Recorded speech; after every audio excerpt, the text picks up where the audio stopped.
Ibsen wrote A Doll's House in 1879, and at the time it provoked a storm of outraged controversy which spread from the theatre into the press and into drawing room society.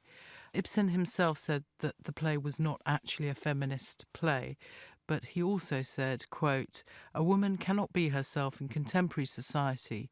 It is an exclusively male society with laws drafted by men and with counsel and judges who judge feminine conduct from the male point of view." I've always loved this play, and so I wanted to take the play and put it into an Indian context.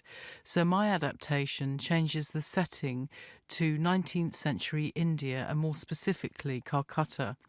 At the time, Calcutta was the administrative capital of the British Raj. It was here that the British Empire was administered by English bureaucrats, and trade laws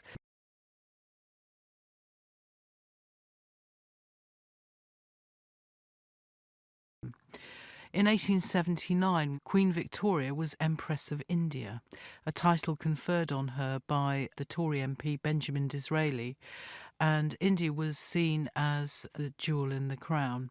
Of course, there were mixed-race marriages at the time, and so British officers serving in India settled down and married Indian women.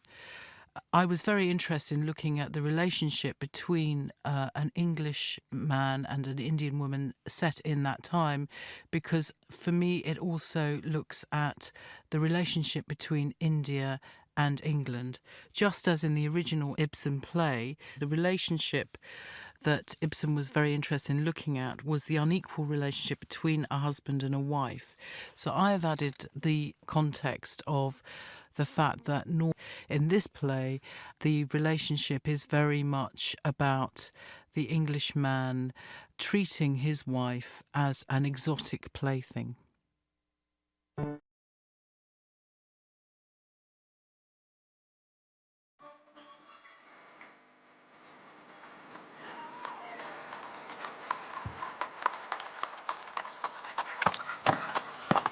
Ram, take these up for me, please.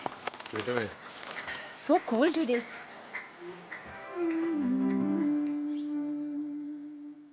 Umadi! Umadi! Where are the children? Sita took them out for a walk. Oh, good. I don't want them to see what I bought them.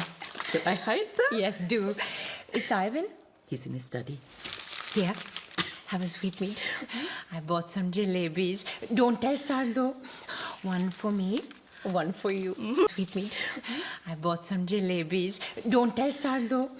One for me, one for you. Delicious and sticky. Is that all you can say? Now hurry up. Put these things away for me. Yes, ma'am, sir. Oh, and bring me my chadar, the blue Kashmiri one. I'm cold. I will. It's a bit cool today, na? Na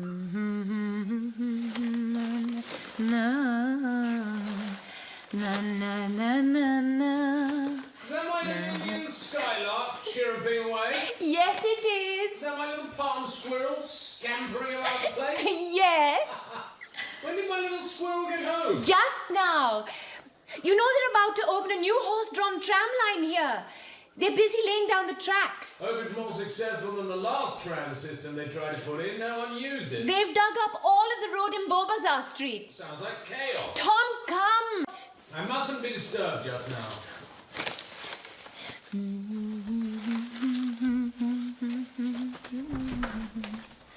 What you say? Has my little Indian princess been out buying jewels again? I never buy jewels. Don't be cruel, Tom. And anyway, can't we be more generous this year? We can't be reckless. We can be a bit reckless, though. Yes? This is the first Christmas on your new salary, and we're going to be very, very rich. Listen to you, very, very rich. After the new year, granted, we'll be more comfortable, but it's still 3 months away. Pooh! We could borrow money till then. Oh, come here. Oh, Niru, the same little skylark bird brain as always. Now, let's imagine I borrowed 100 rupees today, and you spent it all over Christmas, and then on New Year's Day, a roof tile slipped and hit me on the head and wounded me, killed me. No, don't tempt the gods. But imagine that did happen. What then? If such a dreadful thing happened, it wouldn't matter if I owed anything to anyone. I wouldn't care. But what about the people you were in debt to? Who cares about them? They're nobodies. Typical woman. Seriously, Neeru. You know how I feel about such matters. No debt, no borrowing. A home built on borrowing casts a long shadow on all who live within. Mark my words. You and I have managed very well so far and will struggle along for the last few steps. As you say, Tom. Come on now. My little Indian skylark mustn't droop her wings. What's this? My exotic palm squirrel has got the sulks. Money? There. I know how hard it is with the housekeeping at Christmas. 20, 30, 40, 50 rupees. Oh, It is with the housekeeping at Christmas. 20, 30, 40, 50 rupees. Oh, thank you, Tom. This will go a long way. It'll have to. Yes, it will. But come and have a look at what I've bought. And also reasonably priced. I went to the market, to Beau Bazaar, and I got a little suit for Peter, a horse and a trumpet for Bob, a doll and a doll script for Emmy. They're very basic, but she'll break them soon anyway. And here are a couple of saris for the maids. Cedar's got the plain one, and I wanted to get a nicer one for Umadi, Benarasi silk. You spoil Uma. And what's in here? No. You mustn't say that till this evening. That's a secret. All right. But you must tell me, my extravagant princess, what would you like for yourself? For myself? Oh, nothing. You must tell me anything reasonable that you particularly want. I can't think of anything. Unless... Oh, Tom. Yes. If you really want to give me what you could spare, of course, and then I could treat myself when something catches my fancy later on. But, Oh, my Neeru- dearest Tom, please do. And then I could wrap it all up in beautiful paper and hang it on the Christmas tree. It'd be such fun. What a little people call to always waste money. I know. Spendthrifts. But let's do as I said, and then I can have time to think on it. Such a sensible idea, don't you think? It is a sensible idea if only you could hold on to the money and really did buy something for yourself. If you didn't fritter it away on useless things for the house, because then I only have to pay up all over again. But, Tom... Admit it, Neeru, my pretty little plaything is a very expensive pet. How can you say such thing? I economize as best I can. That's true, all you can, but you absolutely can't. You have no idea how many expenses us skylarks and squirrels have. Funny little thing. Just like your father. Always find some way of wheedling cash out of me, and as soon as... But you absolutely can't. You have no idea how many expenses us skylarks and squirrels have. Funny little thing. Just like your father. Always find some way of wheedling cash out of me, and as soon as you have it, it seems to melt in your hands. Never know where it's gone or what you've spent it on. It's in your blood. That sort of thing is hereditary. Like all those profligate nababs and princes frittered away their fortunes. I only wish I'd inherited a little more of my father's good qualities. I wouldn't want my pretty skylark to be any other way. But wait. You look guilty. Really? Yes, you do. Look me in the eye. There. I'm looking. Well? Has my little sweet tooth fairy been up to no good in the city today? Why did you say that? She didn't scoot into a sweet shop for a minute? No, Tom. Well then, Neeru, you keep your Christmas secrets to yourself, my darling. They will no doubt all be revealed tonight. You did remember to invite Dr. Rank. No, but there's no need to. He'll come anyway. I'll ask him when he drops round. I've ordered some wine from my friend in the liquor trade. Apparently he's got some French wine that's just come into dock. Oh, Neeru, I'm so looking forward to tonight. So am I. And the children will enjoy themselves so much. Oh, such a wonderful feeling to feel settled. A decent job and an excellent income. Glorious feeling, isn't it? Just wonderful. Perhaps over the summer we can rent a bungalow up in Darjeeling. Oh, yes! I'd love to visit my old house there too. Frederick's taken a bungalow. He says it's very civilized, and his wife has furnished it to look just like an English cottage. Imagine. She misses England so much. Always pining. Calcutta's taken a bungalow. He says it's very civilized, and his wife has furnished it to look just like an English cottage. Imagine. She misses England so much. Always pining. Calcutta is so hot in the summer. But I'm jumping ahead. Yes, let us enjoy today. And to think of last Christmas. You shut yourself up for 3 weeks, every evening until long after midnight, making decorations for the tree and all the surprises for us. Never felt so bored in my life. I wasn't bored. Did turn out to be a bit of a disaster, though, didn't it? Don't tease me about that again. I couldn't help the fact that the Hanuman monkeys got in and tore everything to pieces. Those monkeys. Poor little Nero. All you wanted was for us to have a good time. But it's the thought that counts. All the same, I'm glad those hard times are over. Yes. I won't have to be bored, and you won't have to work your dainty, beautiful fingers down to... If it's a caller, remember I'm not in. What a nuisance Uma is. Can't you teach her to stop shouting like that? Every time someone visits, she shouts their arrival. That's how we call back in the village. We're not in the village now, and Niru, it's your job to keep the servants under control. I keep telling her. Mem Sahib. Please don't call so loudly, Umadi. Sorry, Mem Sahib. There's a lady to see you. Where is she? I left her in the courtyard. And Sahib, the doctor arrived too. I told him to go straight to your room. Very good, I'll join him. Mem Sahib, your chadar. Thank you.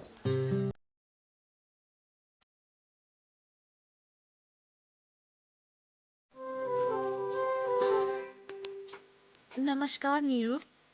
Namaskar. You don't recognize me. No, I don't think I...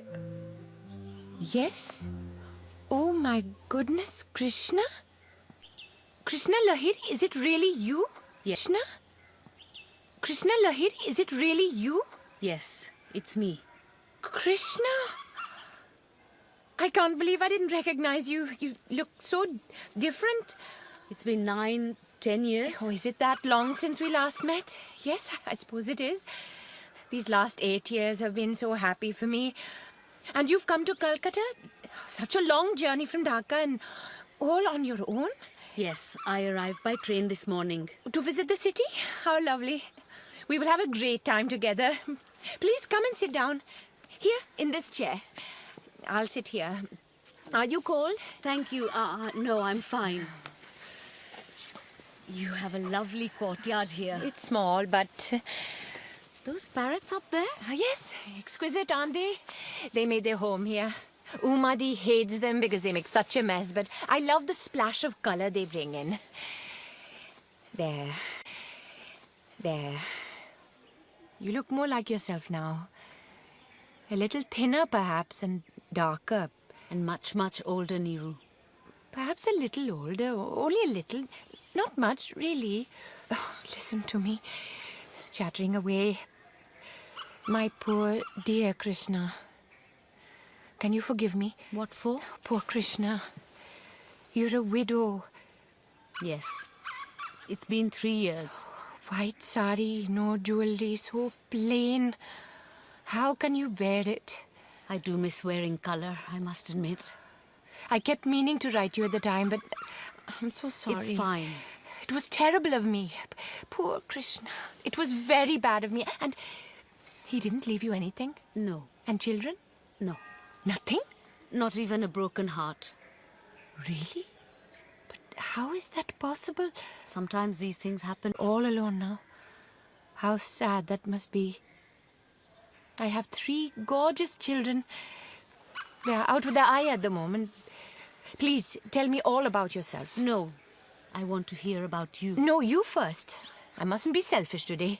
We're going to concentrate on you. Oh, but there's one thing I must tell you about. Have you heard about our good news? Good news? Are you expecting? No, not that sort of good news. Much better. A stroke of good luck. It's Tom. He has just been made the chief of tax collection here in Calcutta. Imagine, my husband. Your husband? How wonderful. Tremendous. It isn't a very steady profession here for a lawyer, especially if you refuse to take on anything remotely shady as Tom does. I do agree with him, but his principles were stopping him from taking on work. He only represents... Take on anything remotely shady as Tom does. I do agree with him, but his principles were stopping him from taking on work. He only represented the English. Well, naturally. And between you and me, most Englishmen here who need representation are involved in very unsavory situations. You can imagine how pleased we are. He's going to take up work in the tax office in the new year. It is such a big department dealing in land tax for crops, jute, cotton, tea. And opium. Yes, opium too. I'm so relieved and happy, Krishna. We won't have any money worries anymore. We will be wealthy. Yes, it must be delightful to have what you need. Not just what one needs, but heaps and heaps of money. Neeru, you haven't changed. You were always terrible with money at school. That's what Tom says of me now. But Neeru is not as stupid as you think. Odd jobs, embroidery, needlework, and a couple of other things too. You know, Tom left his practice after we got married. He sacrificed a lot to marry me. I heard his English bosses were scandalized that he married an Indian. I don't know what exactly they said, but Tom left them in a fury. Do you mind me asking, Neeru? How have you fitted into being a Mem Saab married to a white man? I have been very happy. There are, of course, all sorts of functions to attend, and sometimes the other wives ignore me or behave as if I am an imbecile. Oh, that must be hard. You were always so good at your studies. They can be so pompous. And sometimes I hear them talk about Indians as... What is the word they use? Yes, heathens. That's what they call us. I can't help but feel insulted on behalf of my dear Baba. Your father was highly educated. And he admired the English terribly. Their clothes, the way they walk. Yes, heathens. That's what they call us. I can't help but feel insulted on behalf of my dear Baba. Your father was highly educated. And he admired the English terribly. Their clothes, the way they walked and talked. And your husband doesn't mind you wearing saris? Not at all. In fact, Tom insists. I do have some English dresses, but I find them very uncomfortable, not free-flowing. Anyway, Tom says he prefers me in saris. He calls me his little Indian princess. You're a lucky woman, Neeru. That's what I tell myself every day. I don't care about what the English wives think of me. They're most probably jealous. Yes, I think you're right. Tom was quite a catch, and he's all mine. Anyway, these days, I don't attend parties so much with Tom. Only if the people we are visiting are kind to me or particularly ask me along. It is easier that way. You know, the English can be so superior. Tom has been terribly kind to me. He worships me. During that first year we were married, he was terribly overworked trying to make enough money for us. Took all sorts of jobs. He fell ill, and the doctors said he had to get out of the city to recuperate. You spent a whole year in Darjeeling, didn't you? Yes. It wasn't easy to get away. It was just after Peter was born, but it had to be done. Oh, it's so beautiful up there, and being in my hometown again lifted my spirits too. It cost an awful lot of money, Krishna, but it saved Tom's life. Where did you get the money from? Baba, my father. Wasn't that about the time he died? Yes, and I couldn't even go and nurse him. I was expecting Peter's birth every day, and I had to nurse Tom. My poor Baba. I never saw him again. It was the saddest time of my life. Completely. But I saw a Saab doctor. He arrived at the same time as me. Oh, that's Dr. Rank. He's a friend. Our greatest friend. Comes every day. No, Tom hasn't been ill ever again. And the children are fit and healthy, and so am I. Oh, Krishna, it's so wonderful to be alive and happy. Oh, but how horrid of me. I've been babbling on about myself. Don't be angry with me. Is it true you didn't care for your husband? It was arranged. My mother was sick and I had 2 younger brothers to provide for. It was a marriage of convenience. Your husband was wealthy? I believe he was. But his business in supplying for the British Army was shaky. After he died, the creditors all swooped down like vultures and took everything. Nothing left? Nothing. What did you do then? I had to turn my hand to do anything I could. You know how difficult. What did you do then? I had to turn my hand to do anything I could. You know how difficult it is as a woman to work in this country. But I did get bits and pieces. Managing a small supplies shop, teaching in a girls' boarding school. The last 3 years have felt like non-stop work without any rest. Now it's over. My poor mother has passed on, and the boys are grown and working now. They don't need me anymore. Must be such a relief. I have no one to live for anymore. No one to look after. That's why I couldn't stand my life in my little backwater any longer. Everyone looks down on me because I'm a working woman. People gossip. Some say I'm shameless walking about my face uncovered. That's why I came here. Calcutta is more modern. Here, maybe I could find some decent work. You should take a holiday in the hill station. I don't have a father to fall back on. Don't be angry with me. No, don't be angry with me. The worst part of being a woman in my position is it makes you bitter. Lonely, always on the lookout for opportunities. I've become selfish. When you told me of Tom's new job, I was delighted not so much for you, but for me. What do you mean? Oh, I see. You mean Tom might find you work? Yes, that was exactly what I was thinking. He must, Krishna. Leave it with me. I will put it to him very skillfully. I do want to help you. I'll put him in a good mood. Then You're very kind. Especially as you have so little experience of how hard life can be.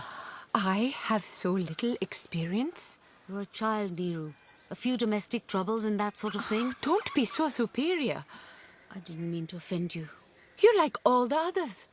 Think I'm a spoiled child. Oh, come. I haven't told you the really important thing. What?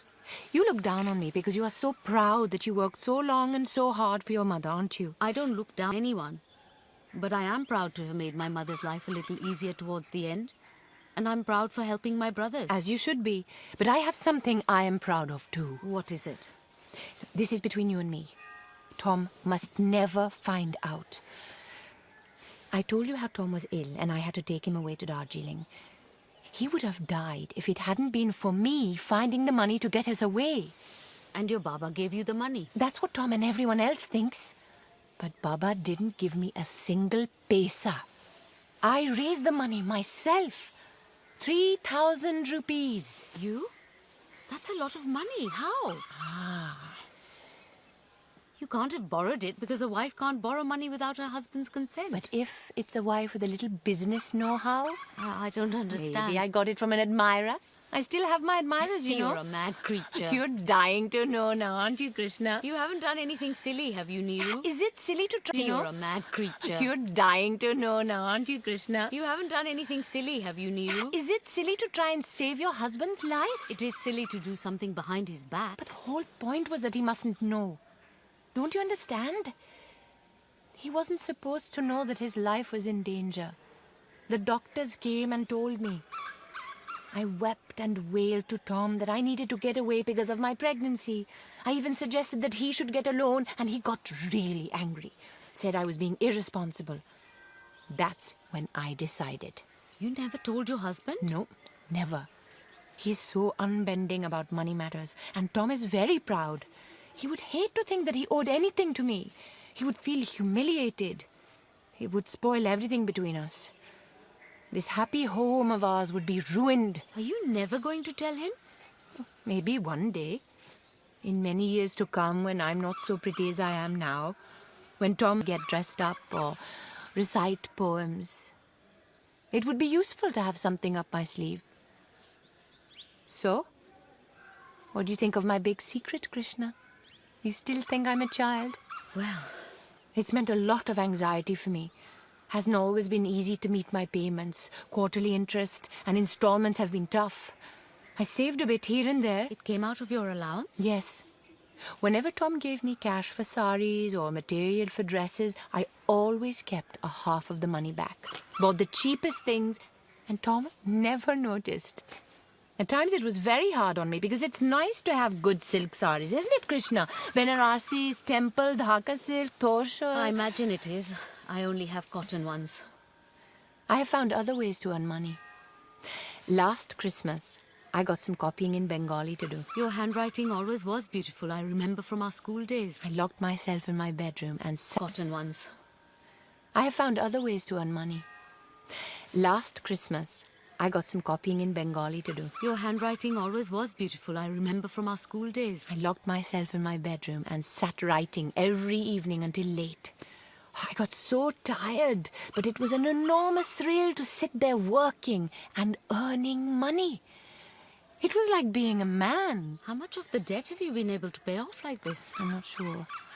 It's hard to tell with these kind of transactions. I just know that I've paid back as much as I could. There were times when I was distraught trying to find ways to make the payments. Then I would fantasize that some rich old Englishman had fallen in love with me. What rich old man? That on his death, they read out his will, and there in large letters it would read, "On my death, my entire fortune will be paid over to Mrs. Neeru Helmer." Who is this man? Goodness me, Krishna. He doesn't actually exist. With Tom's new job and money coming in, I will be able to play with the children, make the house pretty, and have things nice for Tom just as he likes it. Oh, Uma. There she goes again. Her father was a fisherman, and so she still calls as if she's shouting from one side of the bank to the other. Drives Tom mad. Perhaps I'd better go. No, stay. It's not for me. Most likely somebody for Tom.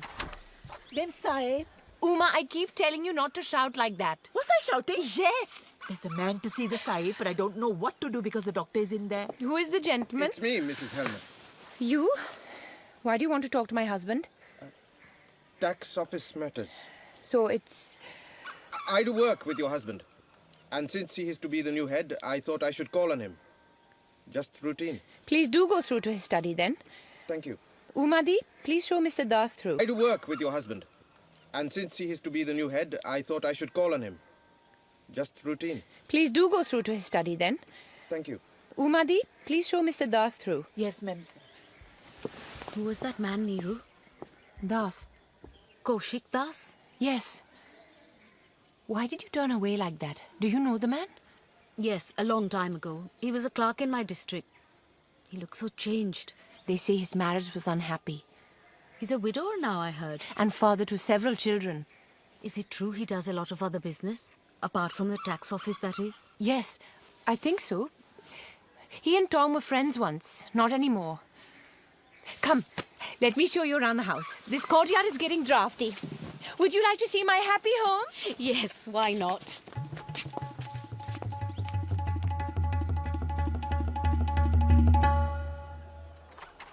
Look, a little dancing monkey. Not too grand, but very beautifully decorated rooms. Thank you. It suits our purposes. And this veranda is wonderful. I get to peek out at the neighborhood, and they, of course, are very curious about us.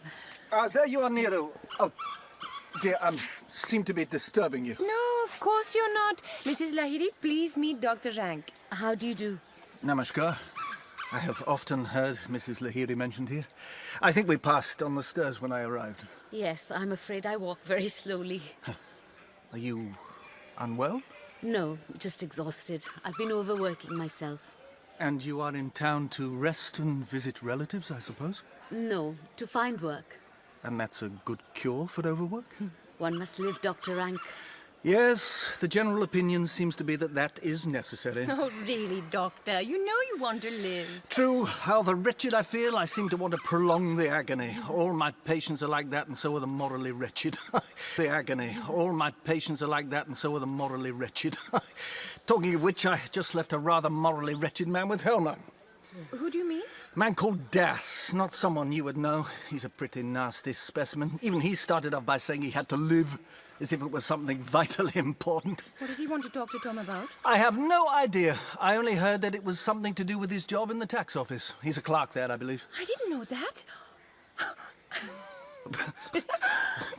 What's so funny? I was just thinking. Huh? Tom has a lot of power now, doesn't he? Dr. Rank, would you like a jalebi? Jalebi? I thought they were banned. Yes, but Krishna gave them as a gift. Me? It's not your fault, Krishna. How are you to know? Tom's worried in case I ruin my teeth and my figure. Still, there's no harm once in a while, is there? Dr. Rank, here.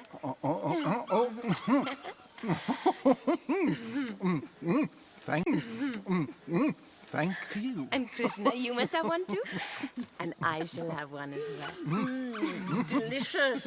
Aren't they just so good and sticky and yummy? I'm so happy. There's just one thing I'd like to do now. What's that? Something I'd love to say in front of Tom. Why don't you then? I couldn't. It's a bit shocking. Shocking. Then my advice is don't say it in front of Tom. You can say it in front of us, though. Go on. What is it? I would really love to be able to say, damn, damn, damn you to hell. You're mad! Say it in front of him. Here he is. Quick, Krishna, hide the bag of jalebis. Tom, did you manage to get rid of him then? Yes, he's just gone. Tom, this is Krishna Lahiri, who has just arrived in Calcutta. Yeah. Krishna, forgive me, but I Mrs. don't Lahiri. think... You must be a school friend of my wife's. We are keen to find work with a clever man so that she can perfect her skills. How very sensible of you, Mrs. Lahiri. And then when she heard you'd been made chief of the tax office, she read it in the paper, she came here at once. Tom, you will try and find something for Krishna, won't you? She's more efficient than most of those young Indian mail clerks, and she's totally trustworthy. For my sake, please. Well, I suppose it's not impossible. I can see you're a widow. Yes, there is no one to prevent me from working. And you've had some experience of bookkeeping, accounts, keeping detailed administrative records. Quite a lot of experience. Any references? Good ones. Well, you're obviously well educated if you went to the same school as Nero. I think I can help you. There, you see? Excellent. You came at a very opportune moment, Mrs. Lahiri. Thank you. Oh, may the gods shower you with blessings, Mr. Helmer. Thank you. No need at all. But for now, you must... Neeru. Come, we'll all walk together. Goodbye, Neeru, darling. Thank you. Thank you so much. Don't say goodbye. You're coming back later for supper. Thank you. And then I might see the children? Of course. And you, Dr. Rank, if you're up to it. Oh, but you are well enough, aren't you? Yes. I'll be here. Don't be too long, Tom. I'll be back within the hour. After you, Mrs. Lahiri.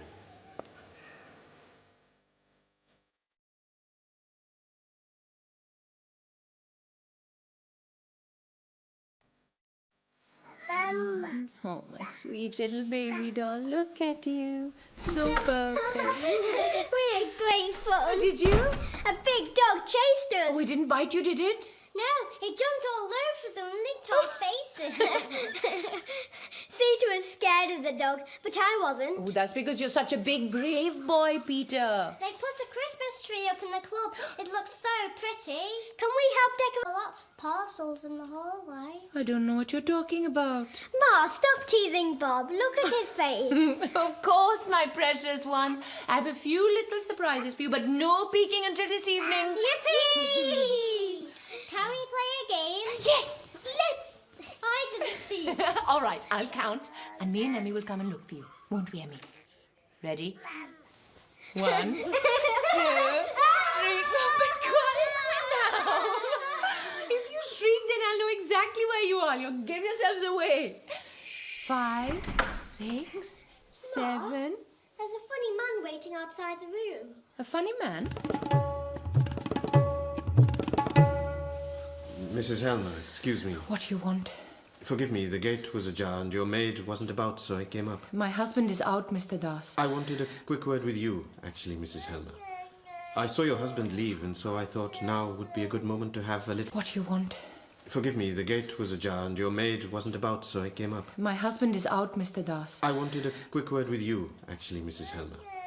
I saw your husband leave, and so I thought now would be a good moment to have a little chat. As you can see, now is not a good time. I'm afraid it can't wait, Mrs. Helmer. Umadi?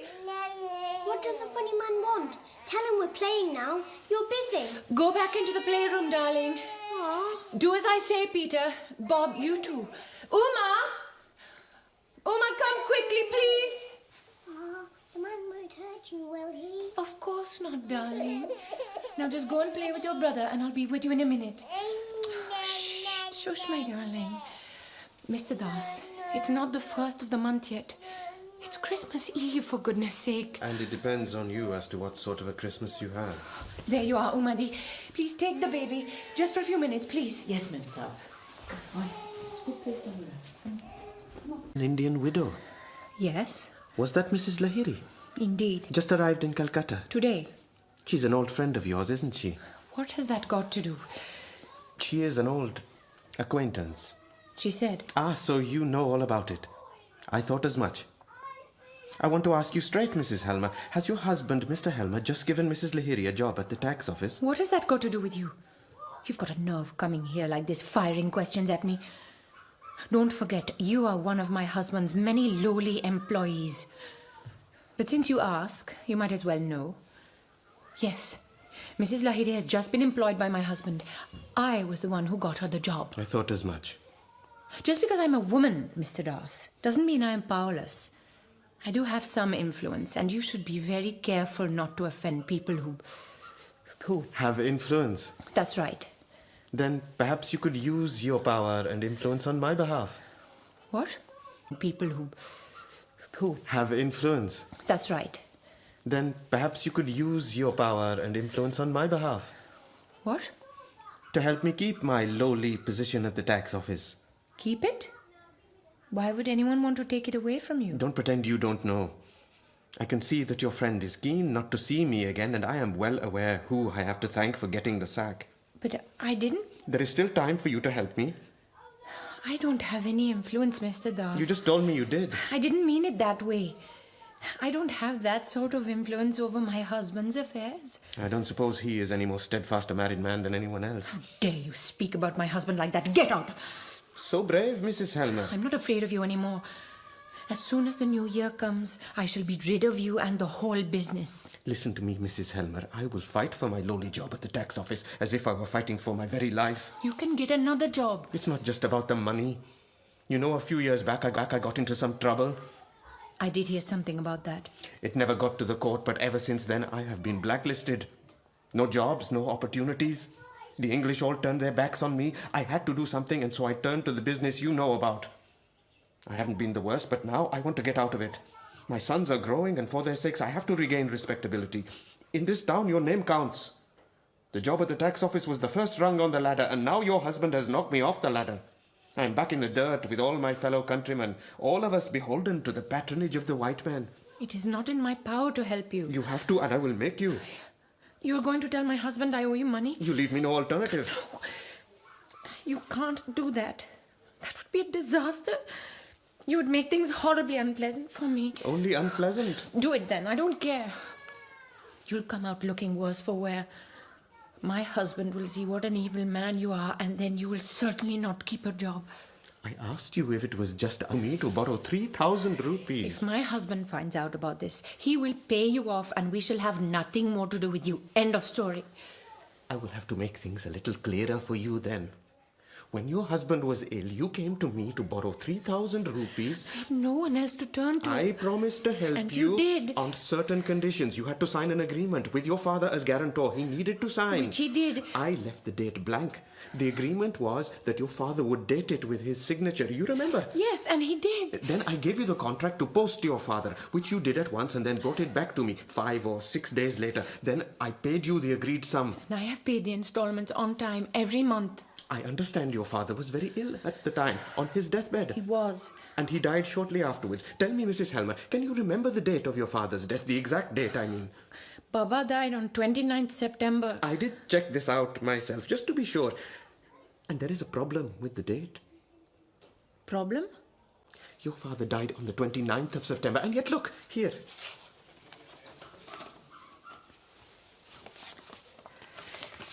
He seems to have signed it on the 2nd of October. Can you explain it to me? I also note that the handwriting of the date is different to the signature. That, of course, can be explained. Your father may have forgotten to date his signature and someone else filled it in for him before they knew of his death. That's not the problem. It all depends on the signature. As long as that is genuine. Mrs. Helmer? The signature is genuine, isn't it? Mrs. Helmer? It was me. I signed the contract. That is a very dangerous confession. You'll have your money soon. What does it matter? Why didn't you send the contract to your father? He was ill. It was impossible. I couldn't tell Baba on his deathbed that my husband was gravely ill. It would have been better contract to your father. He was ill. It was impossible. I couldn't tell Baba on his deathbed that my husband was gravely ill. It would have been better for you if you hadn't made that trip to the hill station. I couldn't give up on my husband's life. Did it not occur to you that you were committing fraud against me? I despised you. The way you dealt with me, even when you knew what I was going through. So heartless. A fellow Indian treating me with such coldness. Why would I care about you? You marry a white man, take his religion, and then treat us all the way they treat us? Think you've become one of them and look down on the rest of us from a great height? Think you're better than me? I am better than you. You really haven't the faintest clue what it is you've done, have you? My own offense, which lost me my reputation, was no more, no less than yours. Are you trying to tell me that you tried to save your wife's life? The law doesn't care about motives. If I reveal this contract in court, you'll be judged harshly. I don't believe that. A daughter is entitled to spare her father anxiety when he's dying and to save her husband's life. I might not know much about... If I'm sacked, you're coming down with me. Monster, demon, nasty, vicious man. Why did I get mixed up with him? I had no choice. No one else to turn to. What else could I have done? Trying to frighten me. He won't. Can't. I did it for love, didn't I? Did nothing wrong to save her husband. No, no. Bring me down. Bring me down. Niru? Niru? Tom, you're back. What are you doing standing here in the hallway? You all right? You're fine. I was just planning our Christmas meal. So much to think about, Tom. Oh. Did anyone come here? No. Wasn't that Daz? I just saw leaving the house. Das? All right. You're fine. I was just planning our Christmas meal. So much to think about, Tom. Oh. Did anyone come here? No. Wasn't that Daz? I just saw leaving the house. Das? I just saw him, skulking out of the gate. Oh, yes. He was here just for a moment. What did he want? Niru, I can see from your face that he was begging you to put in a good word for him, wasn't he? Well, You were going to try and pretend it had come from you, weren't you? yes, Tom, but... Niru, why are you making promises to a man like that? You lied to me. Lied? You just said nobody had been here, and yet you were talking to that man. My sweet little songbird must never do that again. A songbird must have a clear voice with which to chirp. No bad notes. Now, let's forget about it. And I'm very curious to see my surprise. What are all those papers under your arm? Office papers. Already? I just had a quick word with the retiring chief, and he's given me the authority to restructure some of the personnel. I'll look over it over Christmas and then make the necessary changes. I want it all sorted out when I start the new year. So that's why poor Mr. Das... Niru, I've already said. Tom, there's something I need your help with. Well, I'm just going back to my study, Niru. Can't it wait? You have the best taste, and I want to look beautiful at the fancy dress. Can you help me pick something out? Please. My exotic Indian maiden needs rescuing? Please. I'm lost without your help. Very well. I'll think of something. Thank you. Tell me something. Was it something really bad this Das did? He forged someone's name. Do you understand what... Tell me something. Was it something really bad this Das did? He forged someone's name. Do you understand what a crime that is? Maybe he had no choice. Perhaps. I'm not so heartless that I would condemn a man for one mistake. Many men have been forgiven for their misdemeanors by openly confessing the fault and taking the punishment. Punishment? But Das did the opposite. He tried to wriggle out of his crime by committing another cunning trick. That's why he's beyond redemption. It's just not the way things are done, Niru. You know how I believe in fair play. Yes, Tom. He deceived everyone, heaped lie upon lie. Des had to even con his family, pretending to be something he wasn't. An atmosphere of lies poisons the whole life of a house. Each breath the children take is infected with their parents' evil germs. Like a disease? Yes. I often saw it in my work as a lawyer. Almost every criminal's honest mother. Why blame the mothers? Well, fathers have some influence, but we are all the products of our mothers, are we not? Our mothers are the ones who nurture and teach us the most. That's why my beautiful Neeru must not taint herself with this Das's company. He has poisoned his own children for years. That's why he's lost his moral character, and that's why I don't want to hear another word from you pleading his case. Sadly, some Indians can be like that. They'll do anything to wriggle their way into power when they are clearly morally unfit. Do you feel a chill in this room? I can tell you, I feel quite physically ill to be in the presence of men like Das. I would have found it unbearable to work with him. Huh. I'll have a think about your fancy dress costume. My precious Indian princess. Poison my family. No, never. I would never do that. Would Tom feel physically sick in my presence if he knew the truth of what I had done? Forgery like Das. Morally depraved. Will I infect my children? Mom, has the funny man gone now? Yes, he's gone. Let's play hide and seek. Not now. But you promised, Mom. Leave me alone, Peter.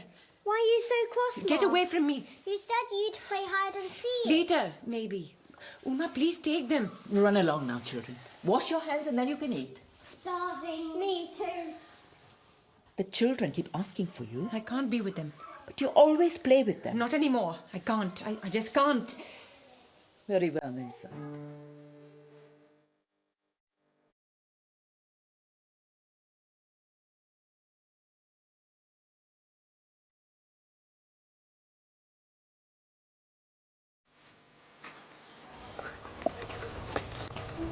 This street is much more crowded than I remember. Not a very nice area. I wonder why Mrs. Lahiri is lodging here. Probably has no choice. Why are you asking Mrs. Lahiri to sew your fancy dress outfit for you? I'm very good with a needle and thread. I mended all your clothes when you were a child. Don't be offended, Uma Di. Mrs. Lahiri is very good at needlework. She looks like a seamstress. Uma Di! It's true. Such a plain, pinched face. Has a permanent scowl and frown on her face. She was quite a beauty when she was young. Don't you remember? You saw her. No one could ever hold a candle to my Neeru. Tell me, Uma Di. Do you think my children would forget their ma if she were to go away for good? Hi, Ram. For good? How could you bear to hand your children over to strangers? I had to. I got a good job to come and nurse you. But how could you have the heart to leave your child? I didn't have a choice. I got into trouble. And the man that got me said I had disgraced them and threw me out. Has your daughter forgotten you? No. She writes to me. Birthdays every year. And now she's married. Darling Uma Di, you are a good mother to me. Darling Neeru, you had no mother but me. And you'll always look after my babies, won't you? Even what? Oh, I'm talking nonsense. Look, I think this is the address. Driver Sahib, stop! I think this is it. I won't be long. Wait here for me, Uma Di. Don't let the carriage go. Huh. I was just passing, so I thought I'd call in. I wasn't expecting visitors. It's a very basic room. Just until you get on your feet. Yes. Don't be shocked. Oh, Krishna, don't be silly.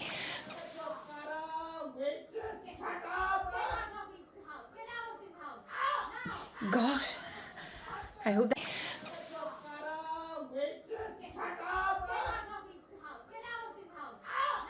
Gosh, I hope that's not your landlady. Thankfully, no. The McDonalds are having a fancy dress party tomorrow, and Tom has suggested I go as a Mughal dancing girl. I have the costume here, but it's a bit ripped. I thought you didn't like going to those parties. I thought you said that the wives are cruel to you. No, the McDonalds are very sweet to me. She came round specially to invite me. Let's have a look. it's very beautiful. Look, it's just the trimming that's come loose. I can fix that now. Let me get my sewing box. Thank you. It's very kind of you. I remember what a wizard you were with the needle and thread. Tom wants me to dance. Do you know any footsteps? I had a few lessons. Tom insisted. Thank you so much for dinner last night. I had such a lovely evening. You did? I'm glad. Is Dr. Rank always as depressing as he was last night? He was particularly bad last night. He has TB of the spine, poor man. His father was a horrid man who had a string of lovers, and that's why his son has suffered with illness ever since he was a child. The sins of the father. Does Dr. Rank call in on you every day? Every day. He was Tom's friend when he was young, and now he's my friend too. He said he'd heard my name mentioned often in the house, and yet Tom had obviously never heard of me. I talked to Dr. Rank about my friends and family. Tom gets jealous if I ever mention anyone. He wants me all to himself. In lots of ways, Neeru, you're still a child. I'm a bit older and a bit more experienced, and I think you should give up this business with Dr. Rank. What business? You said yesterday something about a rich man leaving you his money. Unfortunately, the rich man doesn't exist. Is Dr. Rank a man of means? I think so. And has no wife, no children? No. And comes to your house? Rank. What business? You said yesterday something about a rich man leaving you his money. Unfortunately, the rich man doesn't exist. Is Dr. Rank a man of means? I think so. And has no wife, no children? No. And comes to your house every day? I don't understand. The man is after you. I know you borrowed that 3,000 rupees from Dr. Rank. Don't be silly. How can you think such a thing? He's a friend of ours. He comes to our house every day. Can you imagine what an awkward situation that would be? It isn't him? No, I promise you. But if I were to ask Dr. Rank... Which you won't. I have to sort this other business out. I've got to pay it off. But not behind your husband's back. Krishna, tell me. When you pay a debt off, do you get your IOU and contract returned? Yes. And you can tear it up and burn it, the nasty, dirty thing? Neeru, what's going on? What? Something's happened since yesterday morning, I can tell. I have to get... Thank you. You're back. Where did you go? I went to call on Krishna and asked her to stitch my costume for me. It was a little frayed, but I think I will look fine in it. See what a good idea of mine it was? And a very good idea of mine to let you have your way. Tom, if a little palm squirrel was to ask ever so nicely, Well? would you do something for it? That depends. Please. If you would grant its wish, it would scamper about for you and all sorts of amazing tricks, and the pretty skylark would jump about in every single room. Come, out with it. I would wear sheer silk for you and dance like a goddess in the moonlight. Nero, it had better not be all that business I've warned you to drop. Yes, it is, Tom. I beg you. You have no right to bring that up again. Tom, you must listen to me. You must let Das keep his job. I've given his job to Mrs. Lahiri. That's good of you, but... Tom, you must listen to me. You must let Das keep his job. I've given his job to Mrs. Lahiri. That's good of you, but couldn't you get rid of someone else in the office instead of Das? Just because you made some stupid promise to him, you expect It me isn't to... that, Tom. It's for your own sake. The man writes poison in all those horrid Indian papers. He hates the English.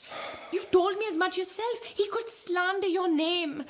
He frightens me to death. Ah, so you're having nightmares about what happened in the past? Yes, yes. My father, remember all those terrible things they said about him? They were trying to get rid of him, calling him a brown sahib, saying he was a lackey to the English, saying he was siphoning funds from the tax office for his own ends. If it hadn't been for you being sent to inquire into it, they would have destroyed him. If you hadn't been so kind and helpful... My little Nero, there is a world of difference between your father and me. The Indian press can't touch me for a start, and your father's conduct wasn't exactly above... Mine is and always will be. But you don't know how Das can harm you. I want us to be happy. You, me, and the children. I don't want to be looking over my shoulder worrying that he might bring you down. The more you beg, the more determined I am to get rid of Das. Everyone at the office already knows I'm letting him go. I can't go back on my word now. If it ever got round that the new chief had given in to his young Indian wife's demands... So what? Do you want everyone to ridicule me? You want people to think that I don't have my own mind, that I can be swayed by a silly little woman? Anyway, there's something else that makes it impossible for me to keep Das on. What is it? I hear he is a good worker, but I knew him when I was first posted in this country. We were young men and became friends for a short while. It was a rash friendship before I realized his real status. His Indian status? No, his class. He had an inheritance from his grandfather, lorded it up and pretended he was some kind of princeling. What happened to all his money? His father gambled it all away. They're very low-class Indians. Das managed to claw some of his inheritance back and used it for his money lending. I don't think he has anything left now. So if he had money, would you have remained friends? Class is not just about money, Nero. It's about breeding, too. Blood. This tactless Indian clerk constantly drops the fact that we were friends into conversations when others are there. Tom this and Tom that, as if we were on equal terms. It's embarrassing. Irritating. Tom, that's so petty. Petty? You think I'm petty? No, not you. Oh, that's all right then. I'm not petty, but my motive. Tom, that's so petty. Petty? You think I'm petty? No, not you. Oh, that's all right then. I'm not petty, but my motives are. Uma! Uma! We'll see, shall we? Let's end this right here, right now. Come here, please, Uma! What are you going to do? Settle things. Sahib? Take this letter, please, Uma. The address is on the front. Please give it to the porter downstairs and ask him to deliver it for me. Yes, Sahib. It is most urgent, Uma. Here's some money. There you are, Miss Obstinate. It's done. What was that, Tom? That, my dear, was Das's notice. Get it back, Tom. There's still time. Get it back, please. For my sake, for your sake, for the children's sake. You don't realize what that man will do to us. Too late. Yes, too late. I will forgive your anxiety, though it's a bit of an insult to think I will be afraid of that grovelling Indian clerk's illiterate... Come here, Nero. This is how it will be from now on. Just you and me, husband and wife. Whatever the future holds for us, I will have courage and strength for both of us. I'm man enough to take everything on myself. If Frank turns up, tell him that I'm in my study.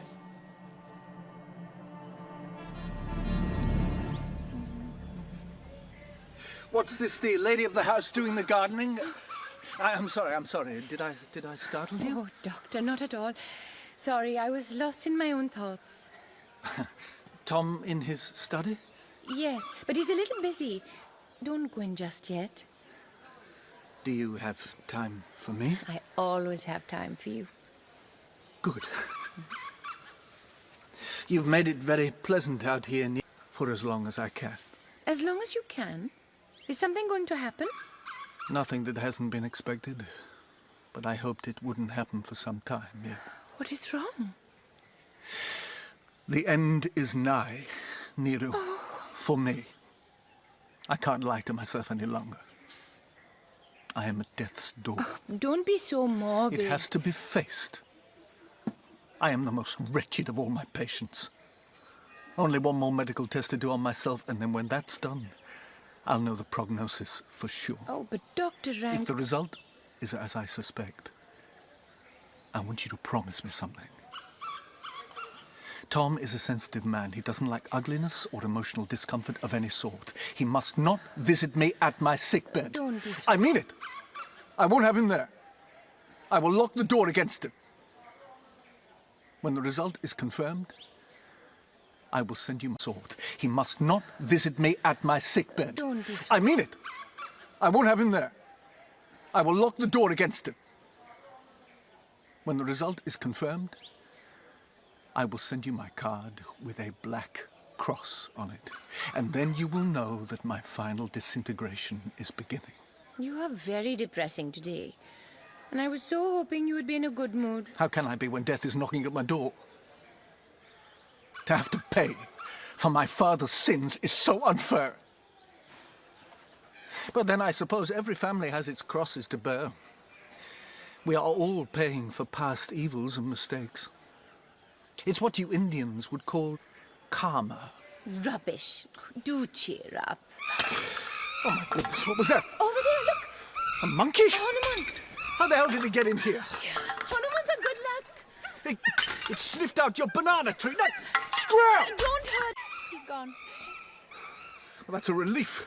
You shouldn't have hurt him, Dr. Rank. Hanuman symbolized one of our most revered gods. I knew the cows were sacred, but monkeys too? If you pray to Hanuman, he can protect you. Do you pray, Nero? To your old gods? I mean, I know you converted to the Christian faith when you married Tom, which I always felt was a little odd. But do you miss your religion? Yes, but don't tell Tom. I used to love watching Umadi praying at her shrine. Sometimes I would join in. The incense, the offerings of sweets, the flower garlands. I used to help her make them. My hands would carry the scent around for days after. Do you pray, Dr. Rank?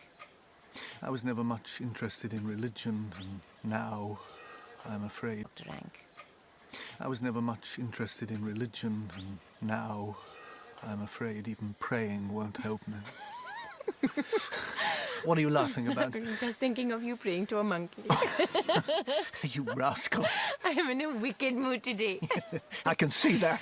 Oh, dear, dear, Dr. Rank, you mustn't die. Tom and I need you. You'll get over me. People are soon forgotten. You really think that? People make new friends. Move on. I can see already that Mrs. Lahiri is your new best friend. She'll hear you. She's upstairs with the children. See what I mean? She's here today as well. Oh, don't tell me you're jealous of poor Krishna. I admit it, I am. Poor Krishna is my successor. My usurper in this house. Goodness me, Dr. Rank, do cheer up. Krishna is an old school friend. And you are Tom's old school friend. And now you become my dearest friend. There is no competition here. If you behave yourself, tomorrow you will see me dancing at the McDonald's, and you can imagine that I am dancing just for you. Just for me? And for Tom, of course. Come closer, Dr. Rank. I have something to show you. Dancing bells. Aren't they beautiful? Belong to my mother. She strung them when she was young, bell by bell. May I put my foot on your lap? You may. There.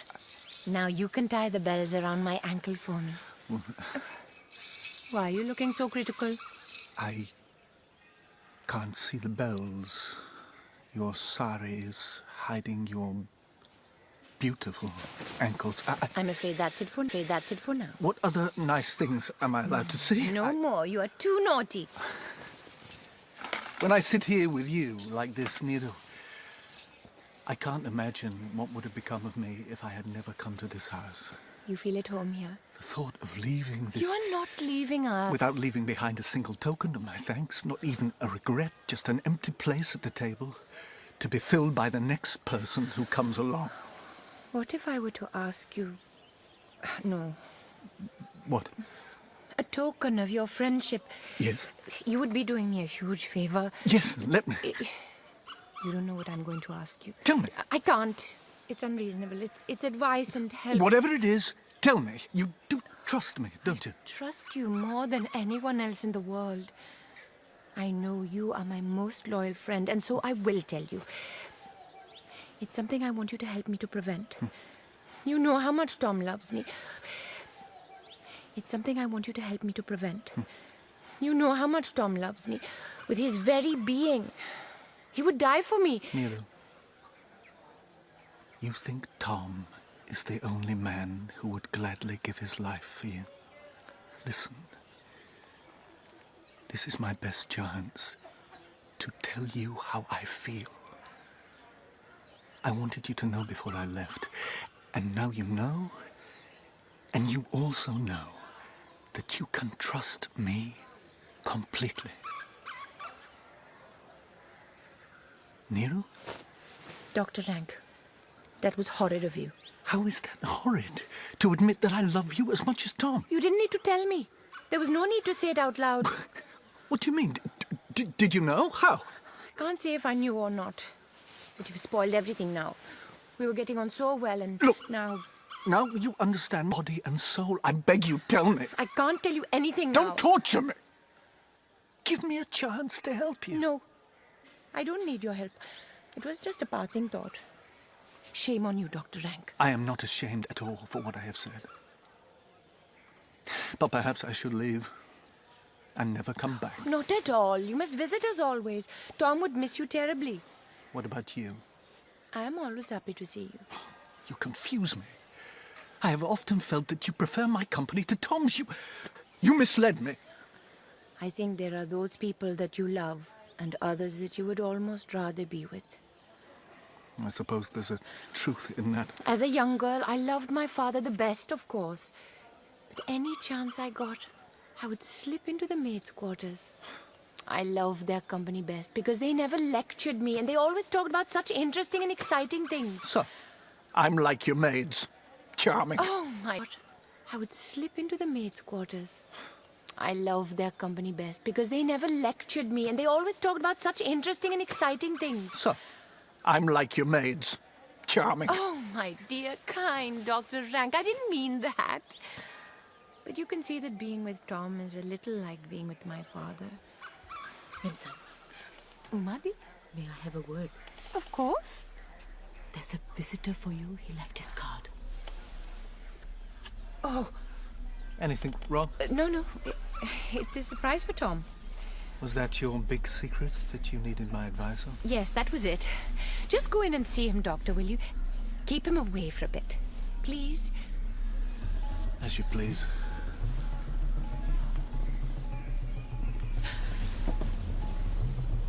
Where is he?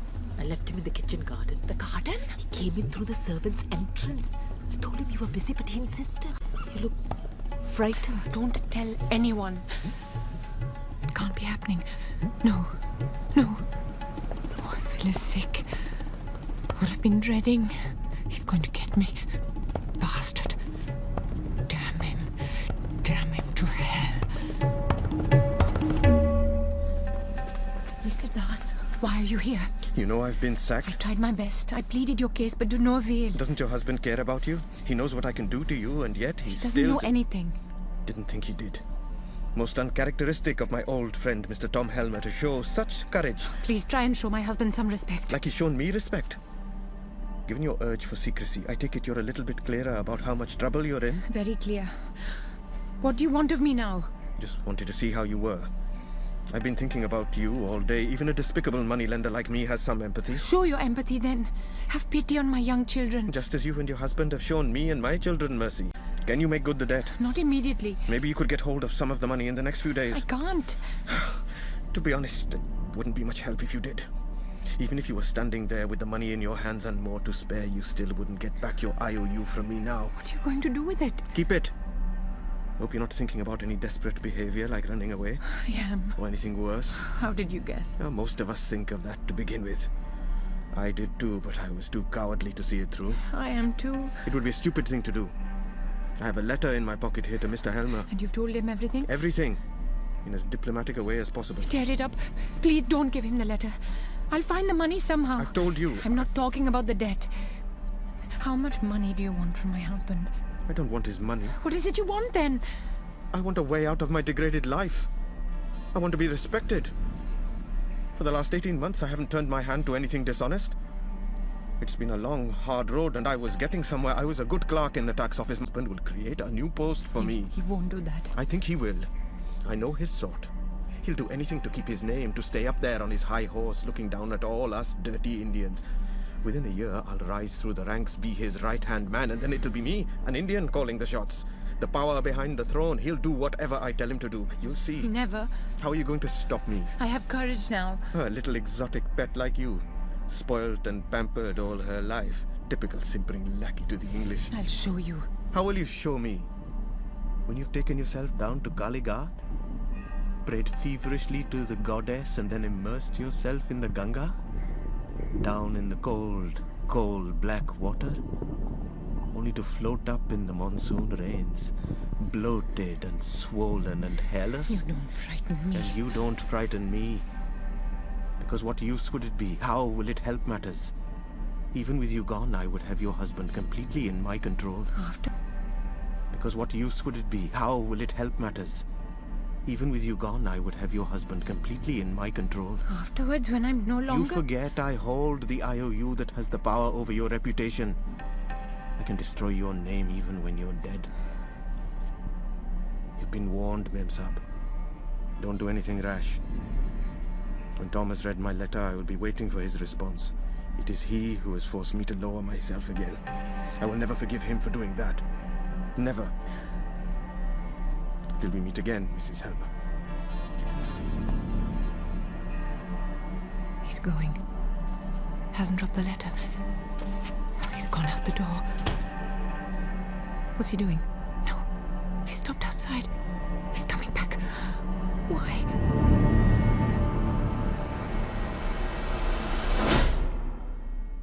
In the letterbox. There it is. No. There it is. No. No. Tom. It's hopeless now. There you are, Neeru. Been searching all over for you. I finished your outfit. Good as new. Look, the children want to see you too. Oh, what is the matter? You look as if you've seen a ghost. Krishna, do you see over there? Look. You see that letter? Yes. What on earth has got into you? It's from Das. Kaushik? Yes. And now Tom will know everything. It was Kaushik who lent you the money? Shh! Tom will find out. It's for the best for both of you. It needs to come out. But there's more. I forged a signature. Did you? Krishna, I want you to be my witness. If I go mad, which might happen, Neeru. or if anything happened to me, so I was no longer here on this earth. Neeru, calm down. And if someone else took the blame for me, then you must be my... You're babbling, making no sense. I want you to tell them that I was in my right mind. I knew what I was doing, and it was all me. My idea. No one else knew. I will tell them, but what you're saying is senseless. A miracle is going to happen. What miracle? Look, let me go and see Kaushik. No, don't! He will hurt you. He won't. Once he would have done anything for me. You and he... Yes. We were an item a long time ago. Where does he live? I don't know. But wait, I have his card here in my pocket. But the letter, what shall I do about the letter? I see he lives near me. Neeru? Neeru? I'm trying on my dress. Are you coming up? In a minute. I will go to Das and make him demand the letter back. Who has the keys to this letterbox? Tom. And it's at this time that he picks up his letters. Stall him. Do your best. I will return with Das. I'll come back as soon as I can. Oh, there you are, my pretty little... Stall him. Do your best. I will return with Das. I'll come back as soon as I can. Oh, there you are, my pretty little skylark. Oh, rank made me think I was going to see some exciting transformation. I'm saving up the spectacle till tomorrow. You look tired, Neeru. You've been practicing too hard. No, I haven't had a chance to practice. Well, you must. We're all expecting a great show. I need your help. I just can't seem to remember it.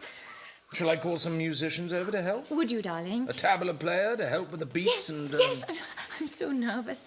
I want you to promise me that you will devote all your energies to helping me perfect the dance tonight. No more work, please. Of course, I am entirely at your disposal. Let me get past for a moment. Tom, don't. Well, there's a letter. Let me get it. I want to rehearse now. Are you really that nervous, Neeru? Terribly. Mustn't touch any letter or open the letterbox. I can see from your frightened face that you think it's a poison... I won't be able to dance for your friends if I'm upset. The child shall have her way until tomorrow night after your dance. Then you can open as many letters as you want. Ah, Mrs. Lahiri, I hope you're joining us for dinner. I was... Krishna, you must. And then you must watch my dance. Tom is going to instruct me. Very good. Everyone go through to the dining room. Rank! Rank, come through for supper. I managed to stall him away from opening the letterbox.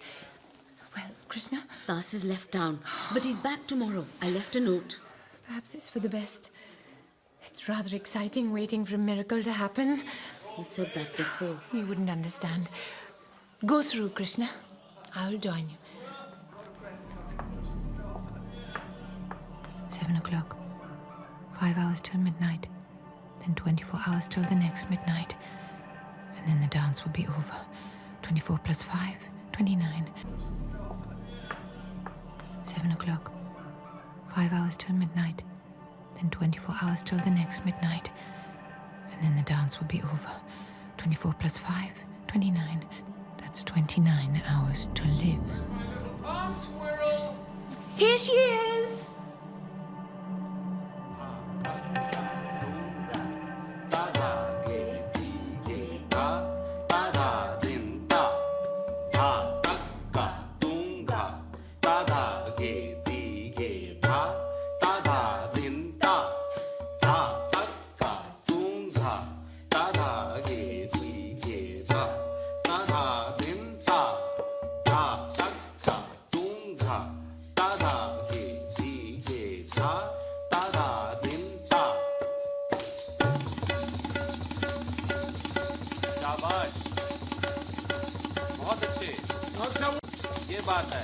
Enjoy yourself more. No. You relax. You rather look as if your life depended on this dance. You look so fierce. Niru, Indian court dancers are supposed to tease, to please and show grace. ताल पे ध्यान दो. Use your eyes more. Smile. Don't grimace. You can do it. I've seen her do it before. You see how important it is that you coach me, Tom? I'm lost without your instructions. Let's try again. Neeru, dear, you look so tired. Maybe you should rest. No, I must get this right. Master Ji.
What's all this about?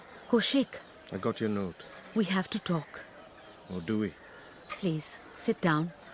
Why should I? Please sit down. Hear me out.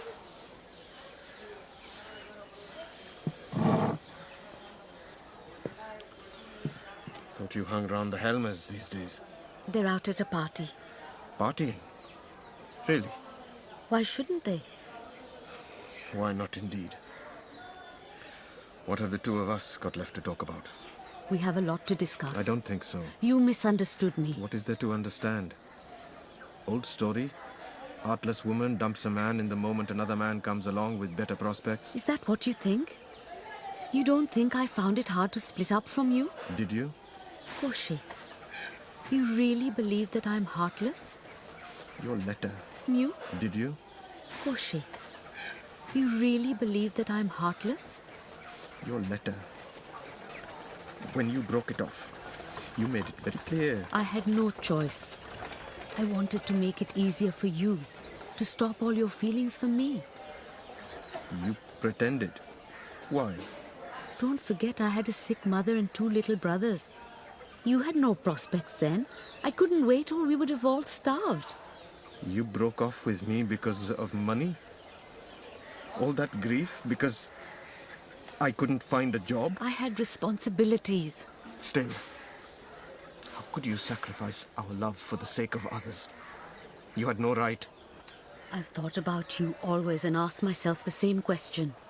Did I do the right thing? When I lost you, I felt like the ground had given way. Look at me now. A wreck of a man, clinging to the wreck of his life. There was hope, but then you came and snatched it away. I didn't know. I only found out today I was replacing you at the tax office. I believe you, but now that you know, will you step aside for me? Give me back my job? No, because it wouldn't help you at all. I would do it for you. I have learnt life's lessons the hard way. We must not react on instinct or passion. Life has taught me never to believe in grand speeches. Then you have learnt well. But don't you think actions speak louder than words? Why do you say that? You said you were a wreck of a man, whilst I too am a shipwrecked woman. No one left to care about, and no one to care for. That was your own doing. There was no other way then. And now? Why don't we join forces? Two broken, wretched people can fix each other. Are you serious? Why do you think I came here, to Calcutta? You thought of me? All my life I have worked, since I was a young woman. It has been my greatest pride and pleasure. But now I'm completely alone and the world feels utterly empty and desolate. No one to work for, and that gives me no pleasure. Kaushik, give me something and someone to work for. I don't believe you. Why are you offering yourself like this? Is this some sort of woman's hysteria? Have you ever known me to be hysterical? You want me? Really? Do you know all about my ugly past? I have heard. And you know what people think of me? A few moments ago you seemed to be saying that had things gone well with us, you would have been a different man with me. I believe I would have. Is it too late now? Krishna, do you know what you're saying? Krishna, do you know what you're saying? Do you have the courage? Yes, I think you do. I can see it in your face. I know that face so well. In my dreams, I still see it. I want to be a mother, and your children need a mother. There is no one in the world to look after us, no parents to arrange our marriages. We both need each other, Kaushik. I have faith in you. I can take anything on with you by my side. I want to hold you, but not here. Later, when we're married. Married. Imagine. Thank you, Krishna. I can change for you. I'll soon have everyone looking up to me. Oh, but I forgot. I should go back to the Helmers. I promised to see Neeru before she went to bed. The Helmers. I know. Undo what I have done. You could do. Your letter is still lying in the letterbox. Are you sure? Yes, I saw it there myself. Is that what this is all about? You want to save your friend at any price? No, Kaushik. I am not for sale. I did that once before, for other people's sake. I will never do it again. I can demand my letter back. No. I can. I'll go there now and wait for them to come back from the party. Ask Helmer to return my letter.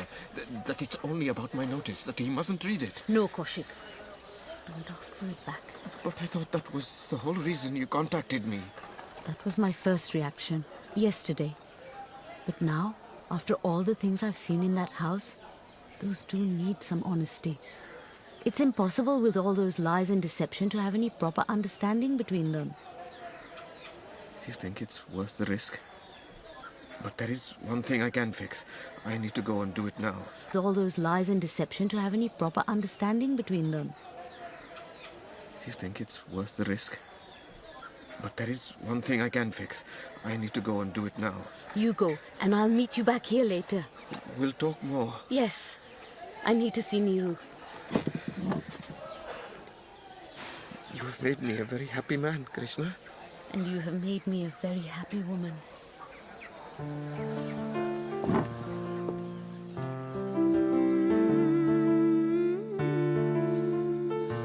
I just wanted to stay another hour. I was so enjoying myself. You remember what we agreed? I had such a lovely time. You danced sublimely. Did you hear the wild applause? A beautiful Indian princess dancing for their delight. They loved it. A tremendous success. Was I to let you stay after that? I took my beautiful princess, stubborn princess, whisked her once about the room. You're so late. Apologies for disturbing you, but I wanted to see Neeru dressed up. Take a good look, Mrs. Lahiri. She is lovely, isn't she? Worth a trip over? Oh, yes. Extraordinarily beautiful. That's what everyone at the party kept telling us. Oh, it's rather dark in here, isn't it? Let me fetch some candles. Excuse me. Well, Neeru, you must tell your husband everything. I knew it. You have nothing to fear from Das, but you must tell Tom. I won't. Then the letter will reveal everything. Thank you, Krishna. I know what to do now. So, Mrs. Lahiri, have you admired my wife? Yes, and now I will say good night. Oh, already? Is this your bag of knitting? Yes, I must have left it behind before. So you like to knit? Yes. You should tell already. Is this your bag of knitting? Yes, I must have left it behind before. So you like to knit? Yes. You should take up embroidery instead, Mrs. Lahiri. So much more elegant. Look at me demonstrate. You hold the embroidery in your left hand, like this, and the needle with your right, like this, with a long sweep. You see? But with knitting, look, arms close together by your sides, the needles clacking away up and down, the whole thing has a clumsy Chinese effect, most unaesthetic. Neeru, I must go now. And don't be so stubborn. You tell her, Mrs. Lahiri. Good night, Mrs. Lahiri. I should walk you home, but it's not far, is it? I will be fine. Thank you.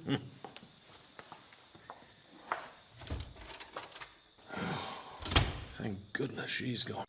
Are you tired, Tom? Not at all. In fact, I feel very lively. I'm exhausted. I think I shall go to bed immediately. You see? You wanted to stay another hour. Everything you say is right, Tom. Exactly so. Did you see how cheerful Rank was tonight? Was he? I didn't speak to him. Me neither. But I did notice how extraordinarily animated he was. First time in years I've seen him like that. Look at you.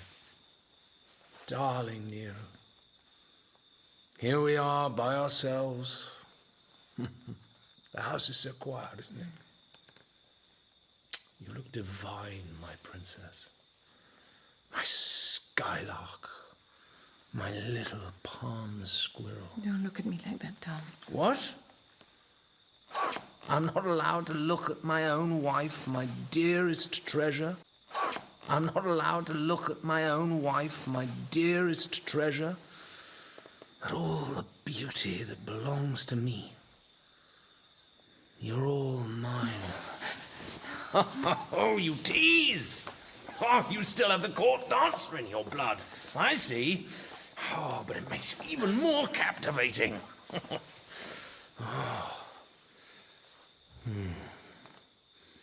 Have you noticed, when I'm at a party with you, like tonight, how I hardly speak to you, how I keep away from you, just a few stolen glances? It's because I make believe to myself that we are secretly in love, and that you have secretly promised to be my Indian bride, and that no one else in the room knows. Tom. I've been on fire watching you dancing tonight. All I wanted to do was hold you, so I brought you home early. Tom, please, no. No? But I'm your husband. Did you hear? Helmer! What does he want now? Coming, Rank, dear chap. A miracle will happen. I know it will. I won't pray. No. No praying. Too late for that. I walked away. So no. Please, let a miracle happen. I thought I would call in to round the evening off. Oh, how lovely and cozy you have both made this house. You seem to enjoy yourself tremendously tonight. I could hear your laughter all around the room. Splendid evening. Why shouldn't I enjoy life whilst there's breath left in me? Life is for enjoying. The champagne certainly helped. Can't believe how much I put away. Tom drank a Evening after a hard day's work. Excellent champagne. Apparently MacDonald managed to get a special few cases from France. It's all about context. Dr. Rank, didn't you carry out a certain scientific test today? I did. Little Princess Nero talking about scientific tests. And are congratulations due? A good result for doctor and patient. That is certainty. Certainty? So I thought I should celebrate tonight. And you certainly did that. I had a very jolly evening. As long as you don't have to pay for it tomorrow. Everything in this life comes at a cost. What shall we go as to the next fancy dress party? Nero, typical woman, already planning her outfit for the next party. Well, Dr. Rank? You, Nero, should go as an angel. And how do you suggest... Rank? You, Nero, should go as an angel. And how do you suggest she dresses for that? Your wife should simply go in her normal clothes, just as she is. Well said. And you, Doctor? I know exactly what I will wear. Well, At the next fancy dress party, I shall be invisible. I'll wear one of those big black hats, the ones that you place on your head, which make you completely invisible. Now give me a cigar, old chap. One of those dark Havana ones. with pleasure. Let me give you a light. My thanks to you. To you, Tom. And to you, Mrs. Helmer. And now goodbye. Goodbye. Goodbye, dear old chap. Sleep. He was really quite drunk. Yes. Tom? I must empty the letterbox. It's quite full.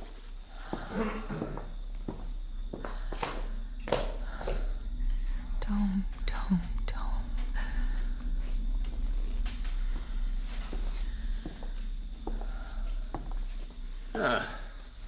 Someone's been at the lock. Really? Uma wouldn't do that. Look, found one of your hairpins. Near it? It must have been the children. You must tell them to leave their father's letterbox alone. It won't do. Look at all this post. What's this? What? 2 calling cards from Dr. Rank. How odd. They were on top. He must have left them there when he left. What's this? What?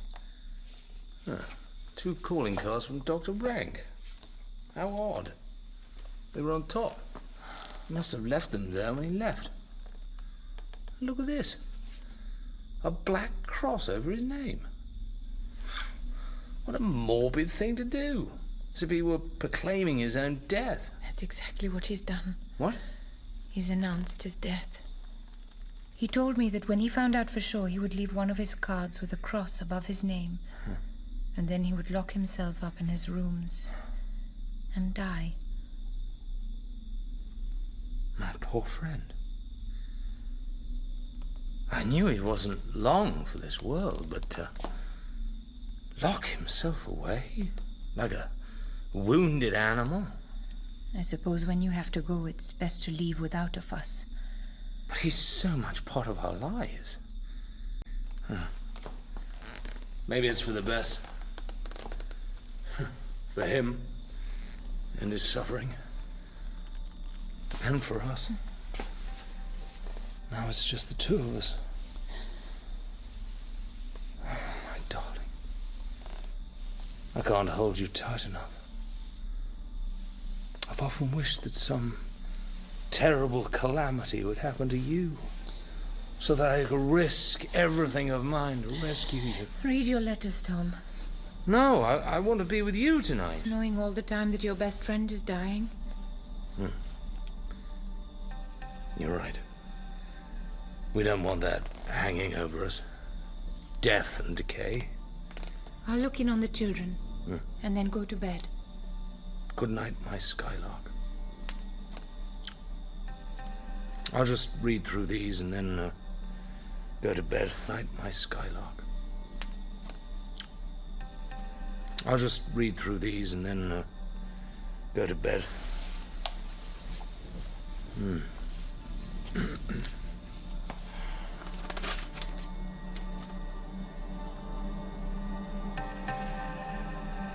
Never to see him again.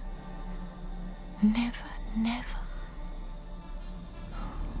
Goodbye, my little children. My babies. Goodbye. If only it was over. He's reading the letter now. The water. Cold black Ganga of the night. Ma, Peter. you looked very pretty tonight. Thank you, darling. Now go to sleep. It's late. You haven't played hide and seek with us for days now. Good night.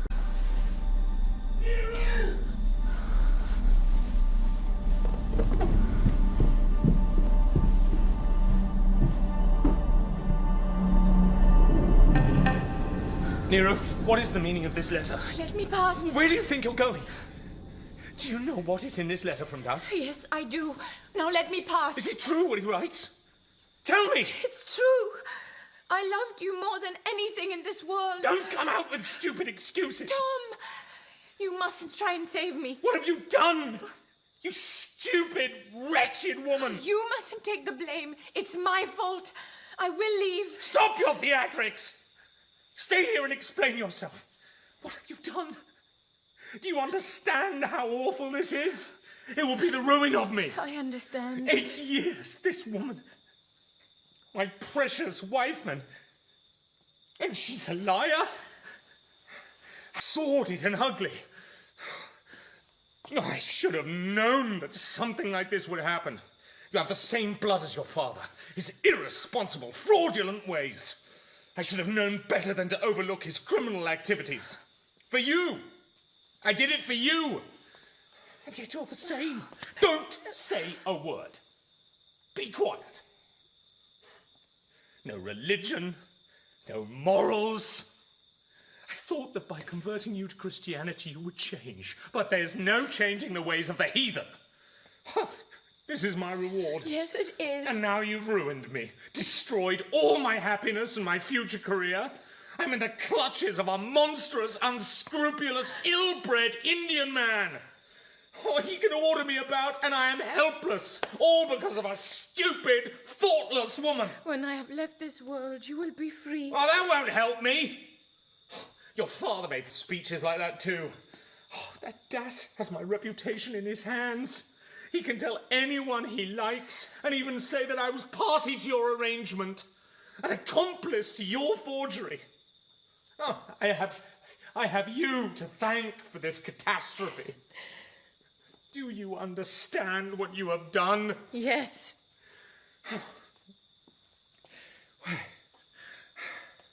We'll have to make arrangements. I'll have to find another way of placating Das. The whole thing must be hushed up at any cost. You will go on living here, and to the eyes of the world, nothing will change, because I have my reputation and honor to deal with. But you cannot be trusted to bring up the children.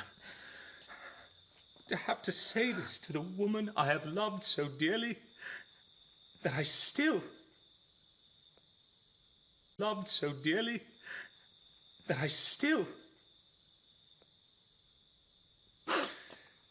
Let's finish too. No more happiness. Excuse me, Sahib. What is it, Uma? It's a note for Mrs. Helmer. A man came by the servants' entrance. Give it to me. And go to bed, Uma. Yes, Sahib. Shut the door behind you. It's addressed to me. You can't be trusted. Yes, it's from him. The scoundrel.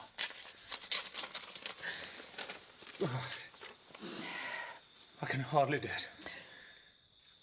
Maybe this is the end for us.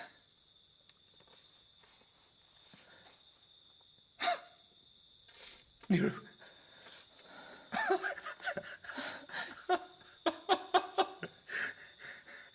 I must read it again. Yes! I'm saved! Niru, I'm saved! And me? You too, of course. Oh, we're both rescued from the jaws of oblivion. He sent you back your IOU. He says he's sorry, apologizes, says his luck has changed. Doesn't matter what the hell he says. The point is, we're saved, Niru. No one can harm you now, Niru. No one. Oh, but first, let's destroy this filthy document.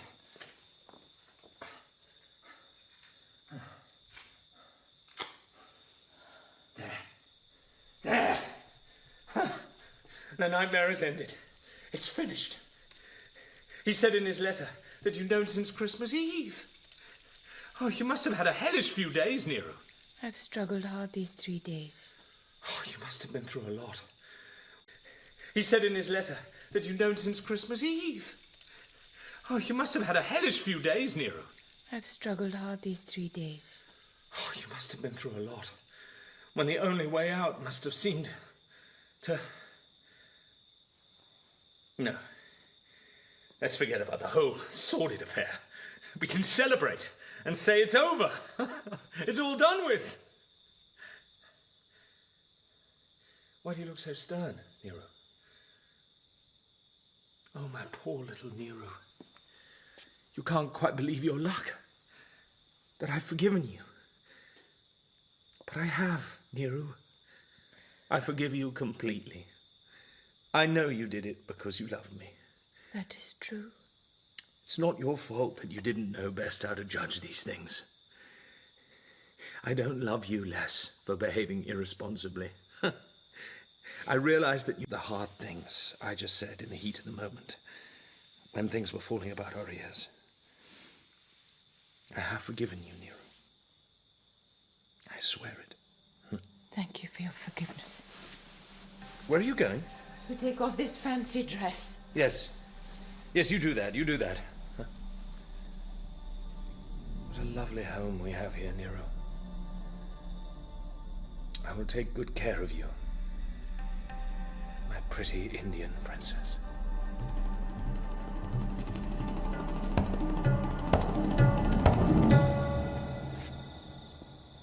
Niru, I wanted to water this banana tree. it's late. Why aren't you in bed? Oh. You've changed your clothes? Yes, Tom. I've changed. Why? I won't sleep tonight. But Niru, what are you doing out here so late? I've changed. Why? I won't sleep tonight. But Niru, what are you doing out here so late? It's not so late. Sit down, Tom. We should talk. Niru, why do you look so stern? Sit down, Tom. I have quite a lot to say to you. You're frightening me. I don't understand. No, that's just it. You don't understand me, and I have never understood you. That is, not until tonight. Really? No, don't interrupt me. Listen to me. We're going to thrash this out. And I'll sit here. It's funny, this. In all the time we've been together, this is the first time we've ever sat together as man and woman and had a serious chat. Well, that depends on what you mean by For serious. 8 years. Even before that, we've never sat... With. I've been wronged, Tom. First by my Baba, and then by you. By the two people who have loved you the most. You never loved me. You only liked the idea of being in love with me. What are you talking about? When I was growing up, Baba would tell me what he thought, his views. And then I copied him.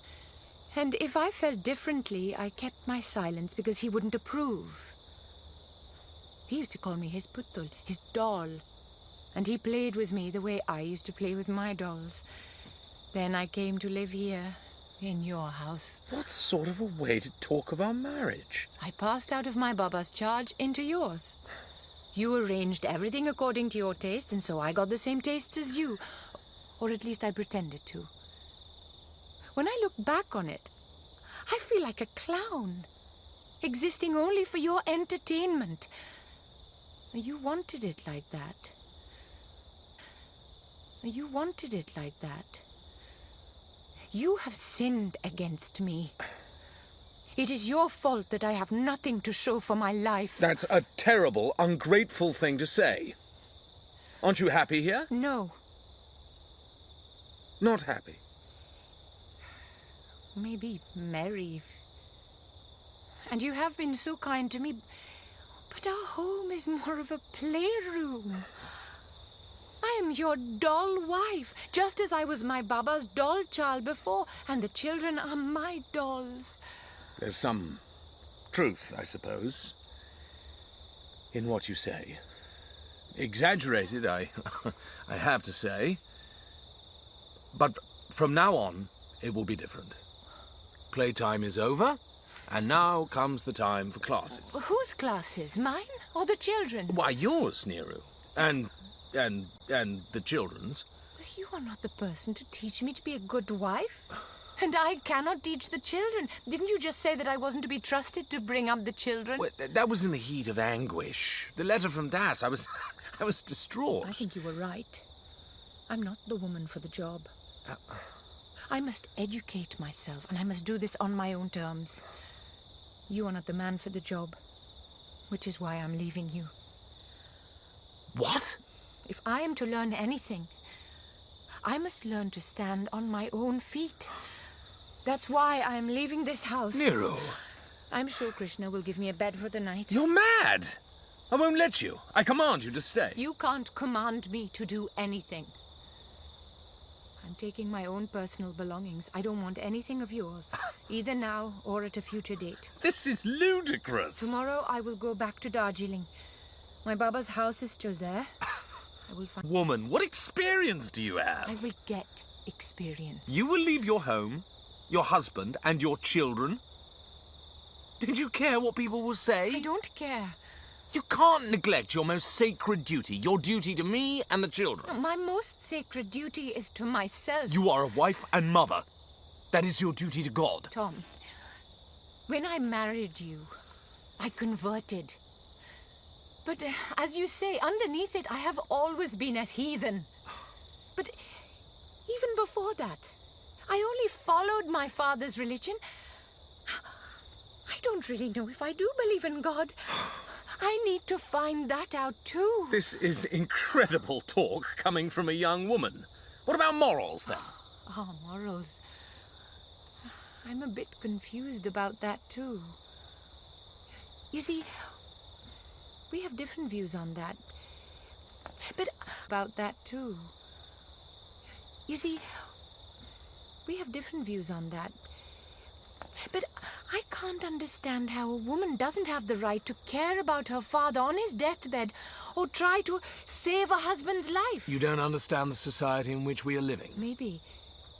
So I think I should try and find out. I think you've completely lost your senses. I feel completely calm and in control. Like never before. So calm and in control that you can leave your husband and children? Yes. Then there's only one conclusion I can reach. Which is that you don't love me anymore. Exactly. I'm sorry, Tom. Because you've always been very sweet to me. But the fact is, I don't love you anymore. And that is why I can't stay here any longer. How did... All the time Das's letter was lying there in the letterbox, it never occurred to me that you would submit to that man's conditions. I was convinced that you would take it all on yourself, say that you were the guilty one. Neru. You don't think I would have let you make that sacrifice for me? Of course not. To prevent that, I was ready to take my life. I would work day and night for you, but no man would give up his honor for those that he loves. It is what hundreds and thousands of women have done. You think and talk like a thoughtless child. Maybe. But you neither think nor talk like the man I want to share my life with. When you read Das's letter, you were only concerned for yourself, not me. You. When you had got over the fear and saw that you were out of danger, you behaved as if nothing had happened. I was your skylark again, your dog for yourself, not me. You. And when you had got over the fear and saw that you were out of danger, you behaved as if nothing had happened. I was your skylark again, your doll, which in future you would treat with more care and protect her better because she had shown herself to be weak. Tom, that was the moment I realized that for 8 years I have been living with a virtual stranger, and I had borne him 3 children. I can't bear to think of it. I could tear myself to pieces. I see. I see. There is a great divide between us. Is there no way of building a bridge between us? From now on, I am no wife to you. I can change. Perhaps if you had your doll taken away from you. I can't be separated from you, Niru. The thought is unthinkable. I'm going now. No, no. I know the children are in better hands than with me. Umadi will take good care of them. But Niru, someday you'll come back, huh? I don't know how things will turn out. But you're still my wife. Listen, Tom. I have heard that when a woman leaves her husband's house, just as I am doing now, he is absolved by law of all responsibility for her.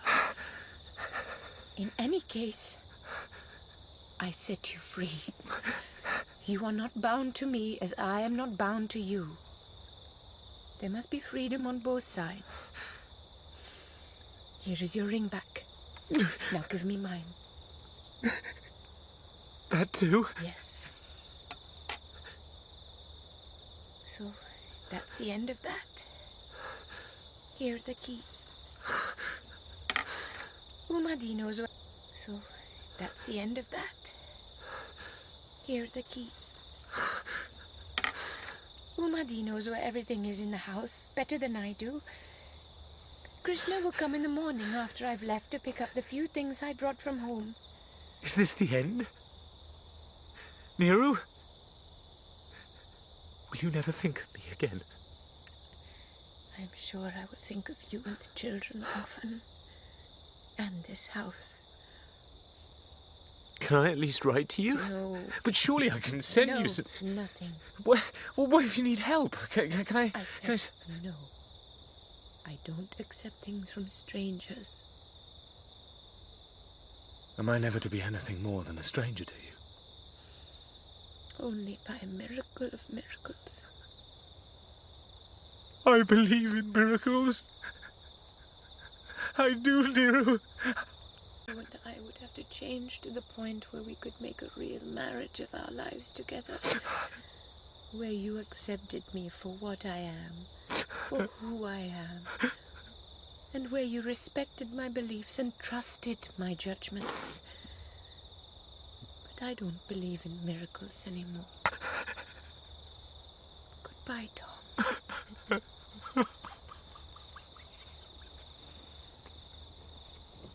No! No!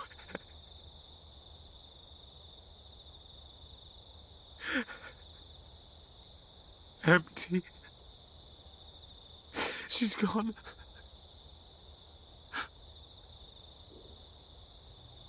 The miracle of miracles.